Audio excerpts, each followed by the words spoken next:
আগামীকালে সাকিবের মামলা নিষ্পত্তি করতে সরকারের কাছে ফাইল পাঠাবে বিসিবি। সাকিবের চাওয়া অনুযায়ী পাকিস্তানের বিপক্ষেই সাকিবকে খেলাতে পারলে দায়মুক্ত হবে বিসিবি, এমনটাই জানিয়েছেন পরিচালক আসিফ আকবর। এদিকে আসিফের সঙ্গে একই সুরে সুর মিলিয়েছেন বিসিবির সাবেক সভাপতি ফারুক আহমেদ।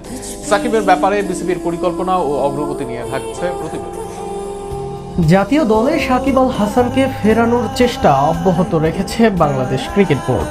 গত কয়েক সপ্তাহ ধরেই বোর্ডের ভেতরে বাইরে এ নিয়ে চলছে আলোচনা। সামাজিক যোগাযোগ মাধ্যমে গুঞ্জন উঠেছিল আগামী ২৮ ফেব্রুয়ারি দেশে ফিরতে পারেন সাকিব। এমনটা হলে পাকিস্তানের বিপক্ষে মার্চের দ্বিতীয় সপ্তাহে অনুষ্ঠিতব্য ওয়ানডে সিরিজে তার খেলার সম্ভাবনাও তৈরি হতো। তবে চলতি মাসে তার দেশে ফেরার বিষয়টি আপাতত নিশ্চিত নয়। তবে প্রক্রিয়া থেমে নেই। বিসিবি পরিচালক আসিফ আকবর এক টক শোতে জানিয়েছেন, সাকিবের সঙ্গে তার নিয়মিত যোগাযোগ রয়েছে। সম্প্রতি যুক্তরাষ্ট্র সফরেও তাদের কথা হয়েছে। সাকিব নিজেও জাতীয় দলে খেলতে আগ্রহ প্রকাশ করেছেন বলে জানান তিনি। বোর্ড পরিচালকদের সম্মতিক্রমেই তাকে দলে ফেরানোর উদ্যোগ নেওয়া হয়েছে।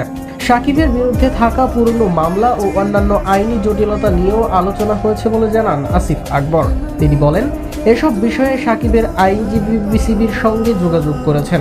খুব দ্রুত, সম্ভবত রোববার বা সোমবারের মধ্যে মামলার নথিপত্র সরকারের কাছে পাঠানো হবে।